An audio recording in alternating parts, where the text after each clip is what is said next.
mencintai aku, kata Allah, ikuti itu Muhammad, ikuti itu Muhammad. Dan di alam kubur tidak ada yang bisa lolos. Semua orang nanti akan ditanya tentang beliau. Beliau siapa? Baginda Nabi Muhammad Sallallahu Alaihi Wasallam. Saudara yang dirahmati Allah, inilah baginda Nabi yang teman-teman tahu kan, namanya malaikat Israfil. Malaikat Israfil itu tidak pernah turun nemuin orang, tidak pernah turun berjumpa dengan orang kecuali baginda Nabi Muhammad SAW, Nabi kita. Nah, setelah ketemu dengan baginda Nabi itu tidak akan pernah lagi Israfil, malaikat Israfil bertemu dengan orang kecuali hanya baginda Nabi. Dan ketika bertemu dengan baginda Nabi Muhammad SAW, satu-satunya orang yang ditemui oleh malaikat Israfil hanya baginda Nabi, membawa pesan dari Allah Subhanahu wa Ta'ala. Apa yang disampaikan oleh malaikat Israfil? Saudaraku, dua yang disampaikan. Ditanyakan oleh malaikat Israfil, wahai kekasih Allah, wahai Rasulullah, engkau pilih mana di antara dua ini? Engkau setengah 3 udah bangun, jam 3 udah nyapu di masjid. Betul begitu? Iya Pak, jadi saya jam 3 itu alarm saya bunyi, tapi kita sholat tahajud dulu di rumah. Setelah itu baru kita ke masjid. Dari masjid baru kita aktivitas bersih-bersih Pak, alhamdulillah. Jadi kita mengejar supaya subuhnya nanti kalau bisa subuh belum mulai kita udah selesai pekerjaan. Ternyata masih sampai sekarang belum bisa juga. Karena ya waktu itu ya kita, karena sekarang harus sahur dulu. Sahur dulu itu sekitar 3:30. Jadi setelah sahur kita baru berangkat. Apa yang mendasari Pak Handoko? Iya, Pak. Di catatan saya pernah mendaftarkan diri menjadi seorang volunteer, seorang relawan ketika tsunami Aceh. Betul? Betul. Tahun berapa itu? 2015 kalau nggak salah. 2005. Iya, 2005. Kan itu pakai pendaftaran kan? Iya, dari kantor Pak. Iya. Kenapa Pak Handoko daftar? Ya kita kan karena punya keahlian di bidang perpipaan. Perpipaan. Oh, perpipaan. Untuk air bersih. Nah, beliau dan di sana kan perlu tenaga untuk itu Pak. Jadi kita tergugah untuk ikut volunteer itu lagi. Nggak dilarang sama istri? Enggak Pak, karena kita juga sebelumnya ya kita bilangnya tugas.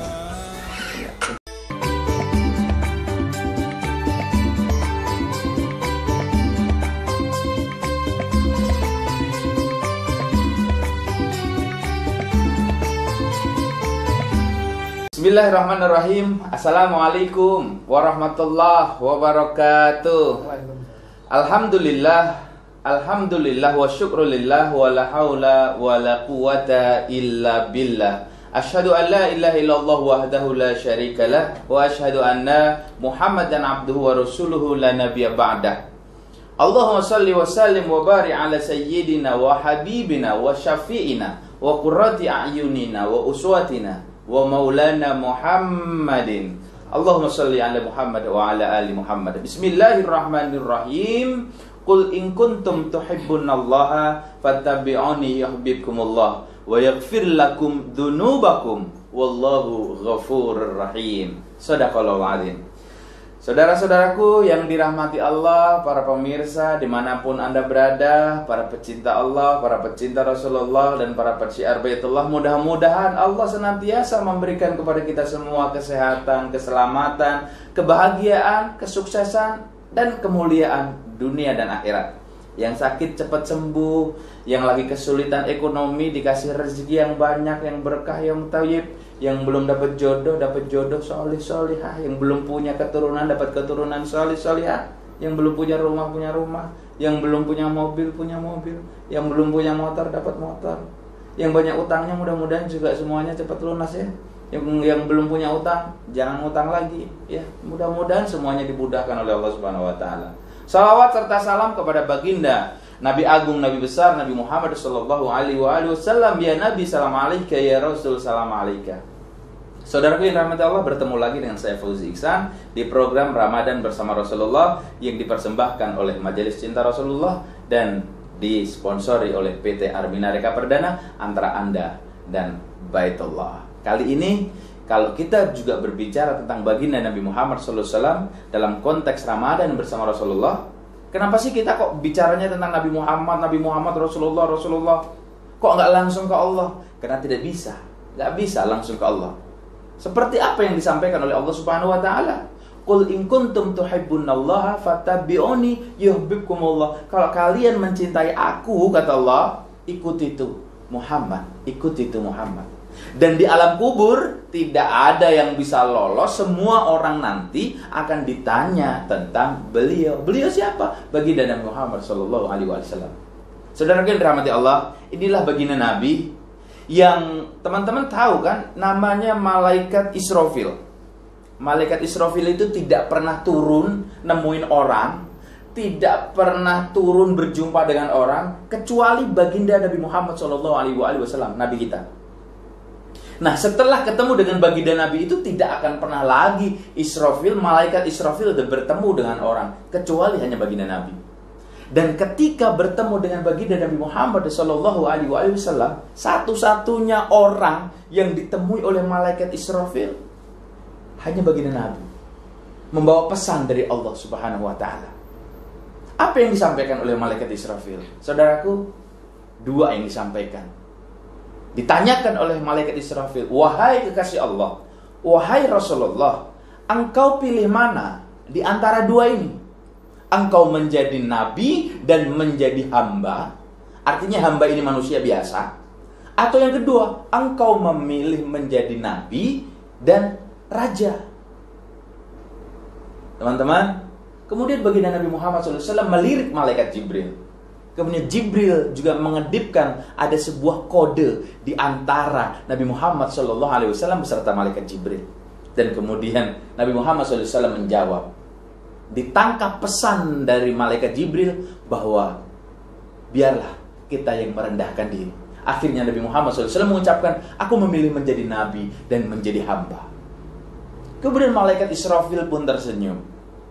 Dan kemudian baginda Nabi Muhammad SAW melanjutkan bicaranya yang disampaikan kepada para sahabat pada saat itu.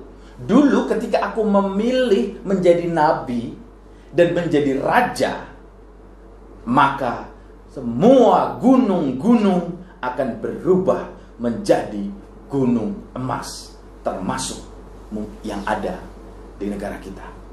Itulah kekuatan baginda Nabi Muhammad SAW. Teman-teman, masih banyak kisah tentang baginda Nabi Muhammad SAW. Teman-teman bisa kaji dari kitab-kitab yang ada di depan saya. Di Ramadan bersama Rasulullah akan kita bahas tuntas, insya Allah. Nah, hari ini saya tidak sendiri, teman-teman. Datang saya tamu mulia, tamu yang saya hormati, tamu yang saya takzimi, umatnya baginda Nabi Muhammad SAW yang insya Allah selalu istiqomah berjuang di jalannya. Seorang bapak-bapak ganteng, cerdas, mulia, dicintai oleh istrinya. Oh iyalah Pak Ustadz, maksud dicintai oleh wanita lain ya. Dicintai oleh istrinya dan dicintai oleh anak-anaknya. Beliau adalah Bapak Dwi Handoko, atau kalau di masyarakat memanggilnya dengan Pak Handoko. Kalau di kantor beliau dipanggil sebagai Pak Wik. Jadi Pak Wik. Nah, teman-teman kita kenalan dulu. Assalamualaikum warahmatullahi wabarakatuh, Pak Handoko. Waalaikumsalam warahmatullahi wabarakatuh. Pak Handoko, apa kabar? Alhamdulillah baik, Pak. Alhamdulillah baik. Keluarga sehat? Alhamdulillah sehat semua. Anak-anak juga sehat ya? Alhamdulillah. Ngomong-ngomong, anaknya berapa sekarang? Anak saya ada 3, Pak. Yang 3. pertama udah nikah. Oh, Punya iya? anak 2. Itu yang nomor 1 berarti Nomor ini? 1. Yang nomor 2 laki juga. Laki? Sudah nikah juga. Cuma sekarang sama istrinya yang di Jakarta. Oh. Kalau Pak Handoko tinggal di ini sama istri? Sama istri sama anak yang ketiga. Oh, yang ketiga. Kalau yang pertama di mana sekarang? Yang sudah menikah? Masih di sini tapi mengontrak. Oh, gitu. Di Jatisari juga. Baik. Insya Allah kalau teman-teman, Jatisari itu adalah nama satu daerah yang di situ ada kompleksnya, teman-teman ya. Jadi di situ terletak di daerah Kota Bekasi. Gitu. Jadi teman-teman yang ada di Aceh, yang ada di Padang, atau teman-teman saya yang ada di Makassar, Kendari semuanya. Jadi beliau tadi sebutkan jadi apa tadi? Jatisari. Kalau nggak tahu Jatisari, saya sampaikan Jatisari itu satu daerah, kelurahan, kecamatannya Jati Asih, letaknya ada di pemerintahan Kota Bekasi. Nah, ini tinggalnya Pak Handoko. Nah, kenapa di kantor bisa dipanggil Pak Wi? Nah, karena nama depannya saya kan Pak Dwi, Pak ya. Iya, Pak Dwi. Saya karena Pak Dwi itu jadi anak teman-teman memanggilnya cari yang gampangnya aja. Ya, kalau jadi, Pak Dwi susah ya? Susah ya, Pak Wi. Tapi saya lebih cenderung seneng yang ini loh, manggil yang kedua loh ya. Pak Wi itu lebih enak manggilnya. Lebih familiar, Pak. Lebih familiar dan lebih elegan. Jadi kelihatan milenial gitu loh, Pak. Jadi Pak Wi gitu kan. Nah, Pak Wi sekarang aktivitasnya apa ini? Biasa, Pak. Saya dari rumah bangun pagi di bersihin halaman masjid, Pak. Oh, oke, sebentar sebelum saya bicara mengenai masalah masjid, Pak Wi atau Pak Handoko ngerasa nggak sih bahwa Ramadan ini agak berbeda dengan tahun-tahun sebelumnya? Oh, berbeda sekali, Pak. Apa dari yang suasananya, Pak? Oh, suasana. Dulu kita kalau mau apa ya, istilahnya buka bersama, kita bisa bareng-bareng. Tapi sekarang nggak bisa, Pak. Harus di rumah. Iya. Pak Handoko, saya juga ikut ini ya, apa namanya? Karena Pak Handoko merasakan hilangnya bulan Ramadan seperti ini. Apa sih sampai Pak Handoko bisa berkaca-kaca mengeluarkan air mata kehilangan momentum bulan Ramadan itu atau bagaimana? Saya juga tahu juga ya, karena saya terharu, Pak ya. Jadi karena waktu itu kita bisa berkumpul bersama sama teman-teman warga RT 1 sampai 12. Sekarang udah nggak bisa lagi, Pak. Jadi sekarang harus di rumah masing-masing ya. Kadang kita juga kalau habis subuh kita juga bisa bareng-bareng kadang sama Pak Ustadz Fahrudin. Apa yang paling berat yang dirasakan kehilangan? Ya itu, Pak, suasananya aja, Pak. Jadi kita biasa kumpul bareng-bareng sama beberapa RT, Pak ya. Nah sekarang udah nggak ada lagi gitu. Bisa dikatakan nggak ada lagi karena yang itu tadi, kita kan sekarang harus di stay home ya, Pak, harus di rumah masing-masing. Tapi kadang kita juga nggak bisa, Pak, karena kita tetap pengennya berjamaah kalau sholat itu. Sekarang kalau sholat tarawih di mana? Di rumah? Sekarang di rumah masing-masing. Jadi di rumah kita, Pak, karena kadang nggak boleh di masjid kalau tarawih. Pak Handoko, teman saya mengatakan bahwa Pak Handoko hampir orangnya nggak pernah tidur. Saya lanjutin, orangnya nggak pernah tidur. Dan ketika saya tanya kenapa nggak pernah tidur, iya Pak Ustadz, beliau itu aktivitas terus gitu kan. Tapi pagi jam 3, setengah 3 udah bangun, jam 3 udah nyapu di masjid. Betul begitu? Iya, Pak, jadi saya jam 3 itu alarm saya bunyi. Tapi kita sholat tahajud dulu di rumah. Setelah itu baru kita ke masjid. Dari masjid baru kita aktivitas bersih-bersih, Pak, halaman. Kita mengejar supaya subuhnya nanti kalau bisa subuh belum mulai kita udah selesai kerjaan. Ternyata masih sampai sekarang belum bisa juga. Ya, karena ya waktu itu ya. Kita karena sekarang harus sahur dulu. Sahur dulu itu sekitar 3:30. Jadi setelah sahur kita baru berangkat. Apa yang mendasari Pak Handoko kemudian masjid itu kan yang teman saya sampaikan kan itu luas itu. Halamannya cukup lumayan juga itu. Apa yang mendasari Pak Handoko untuk bisa melaksanakan itu?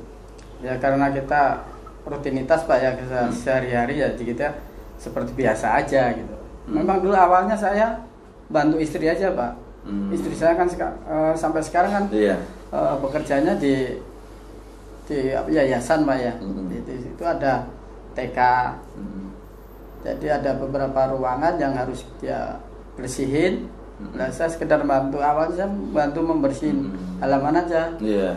Ya, jadi teman-teman sekalian dirahmati Allah, bahwa Pak Handoko ini atau dulu ketika beliau masih aktif di kantornya, beliau sering dipanggil dengan Pak Wik, tapi kalau di masyarakat beliau dipanggil dengan Pak Handoko. Beliau ini adalah seorang muslim yang mempunyai ketaatan beribadah, dan ada satu poin yang kita soroti bahwa setiap jam 3 pagi, jam setengah 4 pagi, pokoknya jauh sebelum sholat subuh, setelah beliau melaksanakan sholat tahajud, beliau menyapu halaman masjid. Dan masjid di data kami menyebutkan masjid yang disapu adalah namanya Masjid Darul Hijrah, itu ada di Kota Bekasi. Setahu saya masjid itu besar dan tidak kecil, sehingga butuh beberapa waktu untuk menyapu itu, dan itu rutin dilakukan setiap hari. Kita akan tanyakan sama beliau bagaimana beliau memanage pola tidurnya sehingga bisa otomatis bangun setengah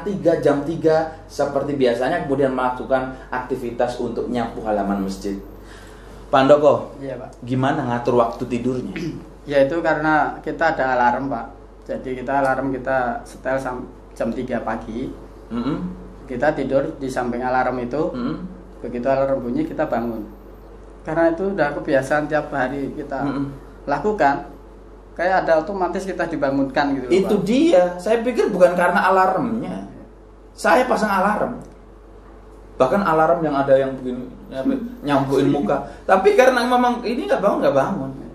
Artinya sebetulnya kalau menurut saya ini sebetulnya bukan alarm yang dipasang oleh Pak Handoko, tapi aura bawah sadarnya, alam bawah sadarnya yang kemudian membangunkan, ayo bangun, udah jam 3. Kemudian Pak Handoko nyapu gitu. Nah, selama membersihkan di masjid itu selama jam 3:30-4 ada hal-hal yang dirasakan gitu? Hal-hal aneh atau hal-hal positif atau hawa dingin doang? Enggak ada, Pak. Atau sepi gitu? Enggak ada, Pak. Kebetulan enggak ada. Jadi kadang tadi ada marbot yang beliau minta dibangunkan jam 4 gitu. Oh, jadi gitu. kita pas jam 4 kita bangunkan. Nah, pada saat nyapu setengah 4 pagi, ini kan di luar ukuran normal. Mohon maaf lahir batin kalau saya sebut, orang nyapu ya habis subuh kan gitu kan. Kenapa nyapunya nggak habis subuh? Itu dulu. Ya awalnya kan saya ada antar jemput anak sekolah, Pak. Ya kan.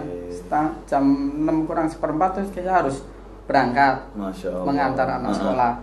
Untuk mengejar waktu itu ya kita dengan cara curi star lah, Pak ya. Kita istilahnya gitu, Pak. Curi star. Jadi kita harus pagi-pagi itu harus berjalan dulu supaya nanti pekerjaan selesai itu udah waktunya udah masih ada untuk yang antar jemput, Pak. Betul. Akhirnya antar kita jemput bola jam 3:30-4 kita nyapu. Nah, pada saat nyapu ada orang nyapu sambil dengerin musik. Oke. Ada orang nyapu sambil nginget-inget masa-masa lalu. Ada orang sambil nyapu sambil ngelihat kiri kanan, takut ada apa-apa. Kalau Pak Handoko waktu nyapu di halaman masjid 3:30 itu sambil apa? Ya, saya biasa, Pak, kan dengerin musik juga. Oh gitu. Untuk sementara ini ya. Kalau waktu itu sih kita enggak, karena kita juga ngecek sama udah jam berapa sih. Karena ada yang harus dibangunkan itu perjanjian yang dibangunnya lah. Makanya kadang saya ini jam 4 nih, makanya saya lepas baru membangunkan itu. Habis itu kita jalan lagi, Pak. Iya. Karena ada beberapa rumah yang saya bersihin, kemudian dia yang ngasih apalah kadarnya itu ya kita terima aja lah. Betul. Ya, intinya kita kan masa kita nyapu halaman masjid jalan cuma separuh kan katanya barang abdol, Pak. Jadi kita seluruhnya kita sapu bersih supaya kelihatan bersih aja gitu. Tapi ada yang itu tadi ada yang sukarela mengasih gitu. Cuma waktu itu ya kita cuma ada yang, Pak, tolong rumah saya yang samping juga dibersihin, malah bilang ya kita bersihin sekalian. Saya ngebayangin jadi Pak Handoko itu jam 3:30 kemudian atau jam 3 kita setelah selesai tahajud kita nyapu. Saya nyapu gitu kemudian sambil rengang-rengang, sholawatan, zikiran, itu asik kayaknya ya. Iya kali, Pak. Iya, daripada dengerin yang blang-blang ini. Kenapa? Suasananya mendukung gitu kan? Iya. Dan ini buat teman-teman juga yang para pemirsa dimanapun Anda berada dan Pak Handoko, bahwa sepertiga malam itu waktu yang mahalnya luar biasa. Mahal. Karena apa? Orang bangun jam segitu, teman-teman, itu susah. Bukan susah, Pak Handoko, tapi susahnya luar biasa. Apalagi bangun, ambil air wudhu, salat 2 rakaat, itu susah. Kecuali bagi mereka yang sudah terlatih gitu ya. Nah, Pak Handoko ini sepertiga malam itu seandainya nih saya saja nyapu gitu, apa ya yang belum tercapai dalam kehidupan saya? Mungkin pengen naik haji, ya udah doa aja sampai sepertiga malam naik haji.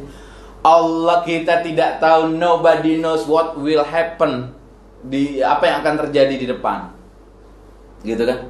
Apa yang terjadi di depan? Ya seperti itulah Allah itu tahu. Gitu. Jadi Pak Handoko yang selanjutnya adalah ketika Pak Handoko nyapu di masjid, gitu kan? Yeah. Pernah nggak nemuin di, mohon maaf nih, ngapain sih nyapu masjid jam segini? Orang-orang seperti itu ada? Enggak ada Pak. Ada. Paling ya? Dari security itu bilang, wah udah jam segini kapan tidurnya, bilang gitu aja kalau security. Emang tidur jam berapa? Saya kadang jam 12 baru mulai tidur, kadang jam 10, tergantung kondisi Pak. Kadang kita juga karena kita ada pos di RT 1, saya juga sebagai ketua RT. Oh ya? Nah, makanya saya di situ lah. Oh, kenapa tadi saya nggak manggil Pak RT aja? Nongkrong di pos itu sampai sama teman-teman ngobrolin apa yang kira-kira ke depan di warga kita gitu. Ya, jadi Pak RT juga berarti? Iya Pak. Sudah berapa kali jadi Pak RT? 2 kali jalan ini Pak. Itu harusnya 2020 kita harusnya selesai. Terus? Karena kemarin ada pilkada, kita. Oh, saya pikir Pak Handoko pengen lagi gitu. Mundur Pak, mundur dari. Sekarang jadi 2021 kalau nggak salah. 2021. Oh. Berapa periode sih kalau RT? 3 tahun sekali Pak. 3 tahun. Iya. Tapi ada juga RT yang lain malah. Saya takut Pak. Setahun sekali atau 2 tahun sekali. Saya takut kalau sudah jadi ketua RT itu. Takut saya. Memang benar Pak. Untuk ke belakangnya kita yang tanggung jawab di akhirat Pak. Apa yang dirasakan menjadi ketua RT? Sebetulnya itu juga ini Pak. Apa Pak Handoko kampanye gitu? Pilih bukan Pak. Oh, bukan. Itu dulu di RT 1 itu. RT 1 itu mana? Di jalan. Di komplek Jatisari yang Bekasi itu. Oke. Oh iya. Karena kalau Pak Handoko bilang RT 1, orang teman-teman saya di Padang nggak ngerti RT 1 mana itu tuh. Terus? Nah, disitulah banyak yang cuma bertahan 1 tahun udah ganti, 1 tahun ganti lah. Terakhir itu ada juga yang memang nggak ada yang sama sekali jadi RT Pak. Masa? Iya, sampai Pak RW-nya itu waktu itu Pak Yogi, ketua RW. Iya. Itu sampai stempel tuh, masa stempel dititipkan ke beliau Pak. Karena nggak ada RT. Pak Yogi ini siapa? Pak Yogi itu ketua RW. Oh, ya. Ketua RW di daerah itu. Oh, gitu. Jatisari Pak. Ya. Oh, yang di Jatisari yang Bekasi itu. Ya. Karena nggak ada orang yang mau jadi RT. Stempelnya dititipin. Iya, terus akhirnya kita berembuk lagi dari bapak-bapak yang tentunya yang berpendidikan tinggi, ada yang kepala sekolah, ada yang angkatan laut, ada itu. Kita berembuk gimana kalau kita tetap pemilihan lagi. Ternyata kita ngadain pemilihan lagi Pak. Yang kepilih RT itu malah orangnya bilangnya gini, kalau saya jadi RT mending saya pindah rumah. Kejadian Pak, jadi begitu dia kepilih jadi RT pindah rumah. Waktu itu saya jadi panitia, jadi bingung juga nih, gimana ceritanya nih. Jadi kita ambil suara yang kedua, ketiga dan keempat. Itu untuk. Jadi Pak Handoko, saya potong nih. Siap. Ketika bicara tentang tanggung jawab, itu bedanya dulu dan sekarang. Pak Handoko tahu bahwa di Madinah ini zaman Nabi ya, karena lingkungan itu sangat mempengaruhi pola pikir terhadap penghuninya. Ketika dulu di zamannya Masjid Nabawi, ketika orang seumpama nih, contoh saja nih ya, siapa yang mau jadi sekretaris? Wow, itu sampai bingung itu orang milih. Kenapa? Semua angkat tangan. Siapa yang pengen jadi bendahara? Semua angkat tangan. Apa sih pada saat itu yang dicari teman-teman? Yang dicari apa? Ridhonya Allah. Gitu. Ada satu lagi.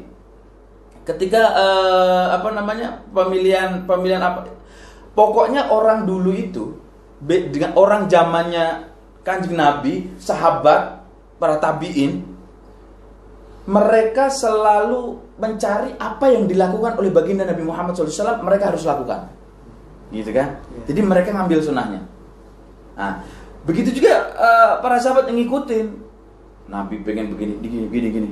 Nah, dulu orang kalau untuk kebaikan, mereka berlomba-lomba antri. Coba nih saya.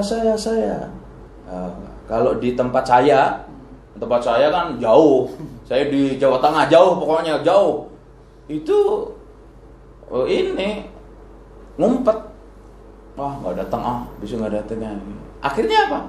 Nah, akhirnya semakin orang itu mengetahui bagaimana nilai luhurnya dari baginda Nabi Muhammad SAW, maka orang itu akan semakin open hatinya. Saya sampaikan kepada Pak Handoko, kenapa sih kalau kita bicara Nabi Muhammad semakin SAW semakin kita terini? Loh, karena di dalam dirinya Pak Handoko dan di dalam dirinya hati jiwa teman-teman mengalir darahnya itu siapa ininya bagaimana? Itu karena nurnya baginda Nabi Muhammad SAW yang masuk ke dalam tubuh kita. Pak Haji Handoko, teman-teman, tidak akan pernah ada kalau Nabi Muhammad SAW tidak ada. Bukankah kami ini kalau bukan karena cintaku kepadamu Muhammad, kata Allah, maka mustahil aku akan menciptakan langit bumi beserta isinya. Kita nggak ada, gitu. Makanya kenapa manusia itu ketika dia bicara tentang Nabi Muhammad SAW seharusnya ada kontak, ada gerengnya, ada setrumnya. Kayak tadi Pak Handoko, kita bicara Ramadan, bicara Rasulullah, tiba-tiba meneteskan mata. Memang harusnya seperti itu. Kenapa? Karena begitu nama itu disinggung, darah kita ikut mendidih. Kenapa? Unsur cinta itu menempel pada diri ini semua. Begitu. Nah, mudah-mudahan nanti segera dapat ketua RT. Mudah-mudahan saya doakan Pak Handoko jadi apa ya? Camat kali ya. Camat apa lurah? Apa mimpinya apa? Camat apa lurah? Kayaknya enggak mungkin, Pak. Atau mau RT lagi? Enggak mungkin. Iya, Pak Handoko. Iya, Pak.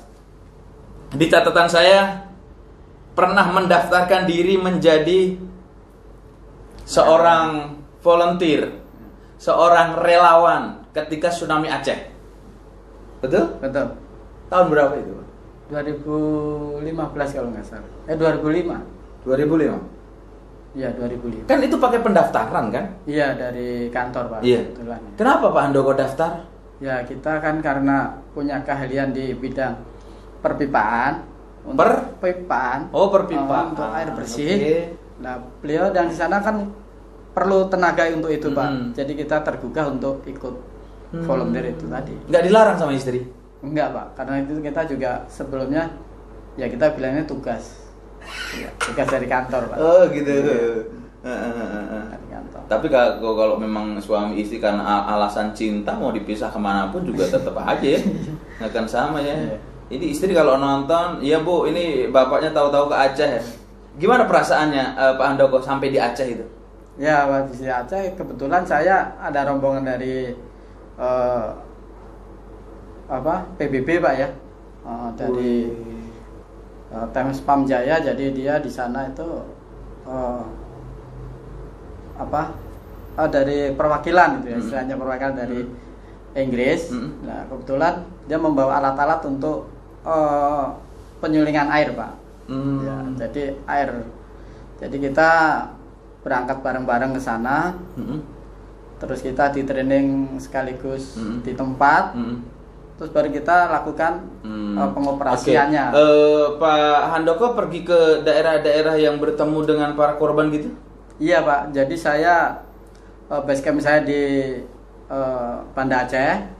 Jadi dari Banda Aceh saya pindah ke Lamno. Di daerah Lamno itu banyak yang meninggal di sana, Pak. Di pinggir laut, pinggir pantai, Pak ya. Pak Handoko sempat lihat yang begitu? Banyak, Pak. Ya cuma karena kita tetap harus pakai masker, Pak ya. Karena baunya anyir, Pak.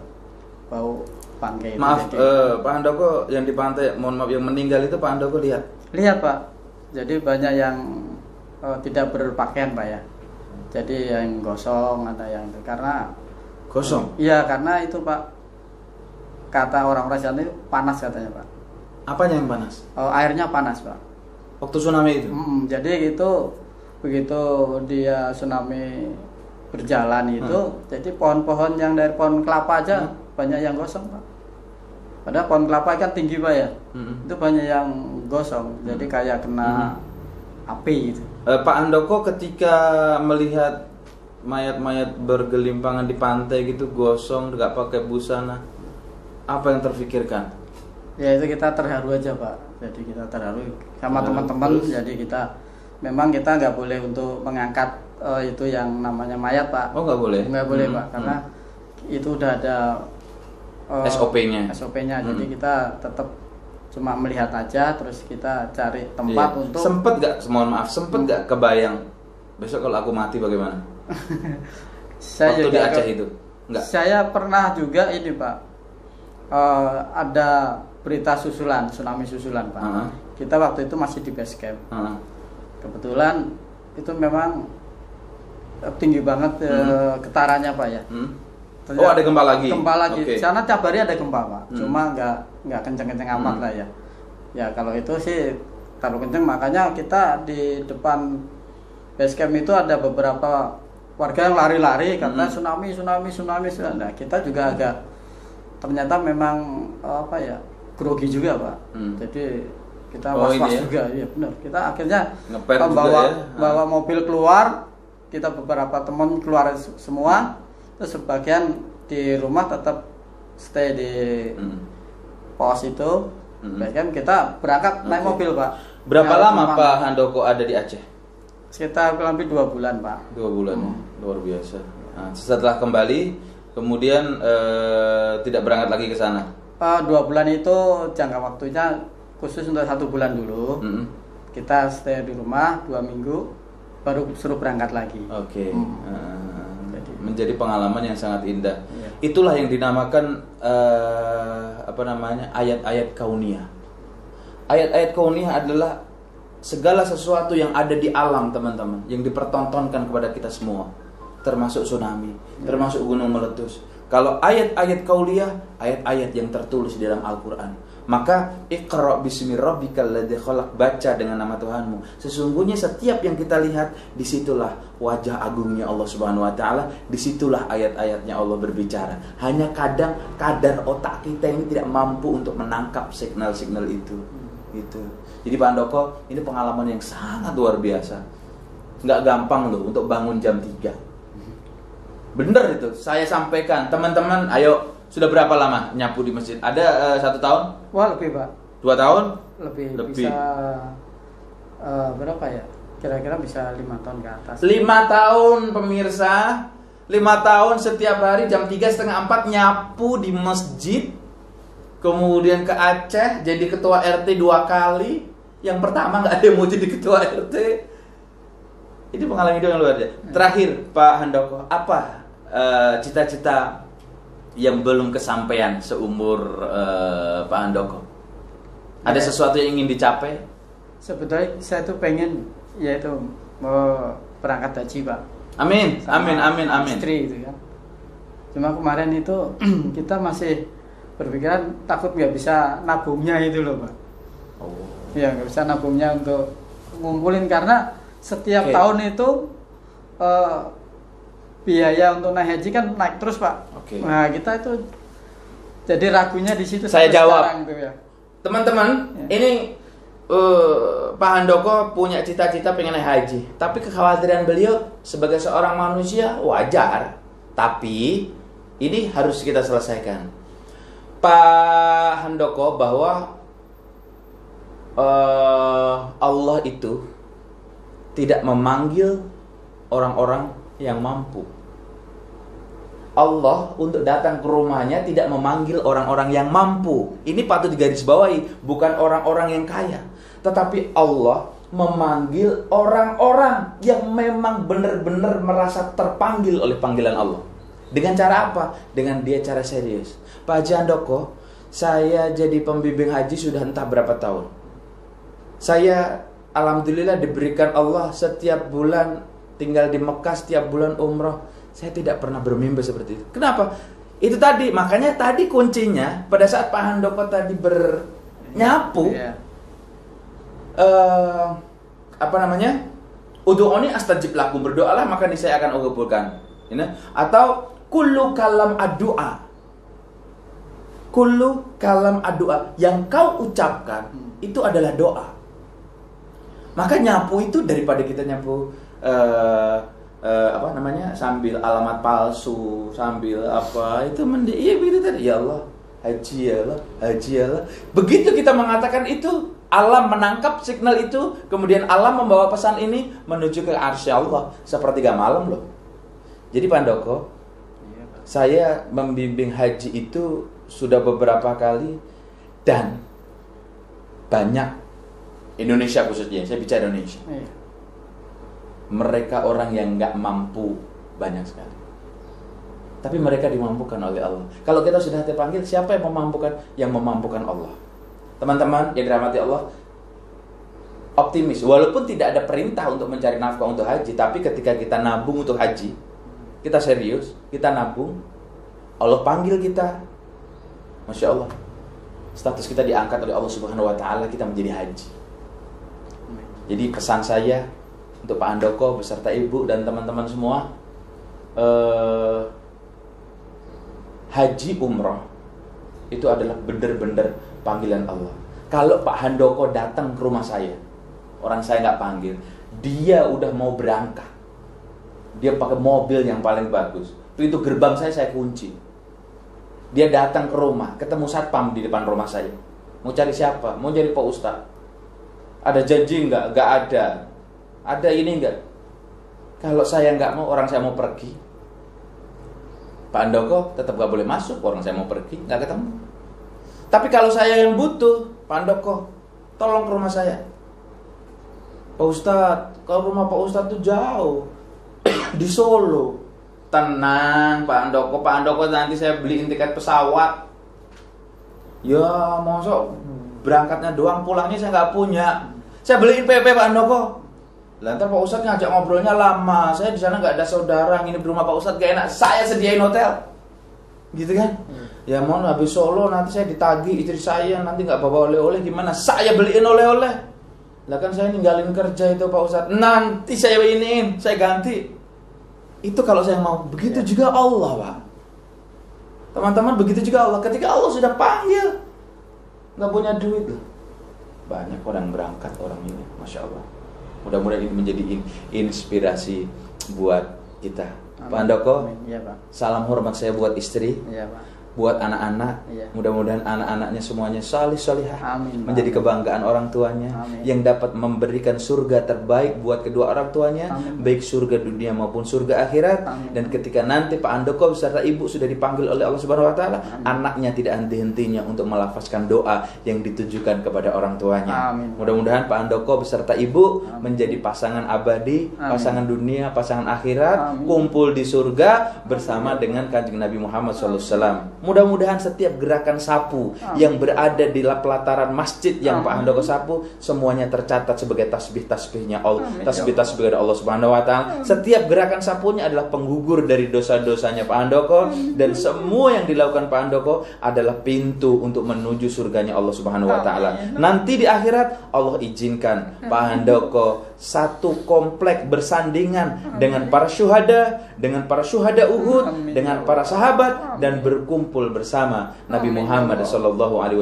Pak Handoko beserta keluarga dijadikan keluarga yang sakinah, mawaddah warahmah, keluarga yang mencintai Allah dan Rasulnya, keluarga yang diberikan jaminan rezeki yang luas, berkah, barokah, thayyib, dijauhkan dari segala macam penyakit.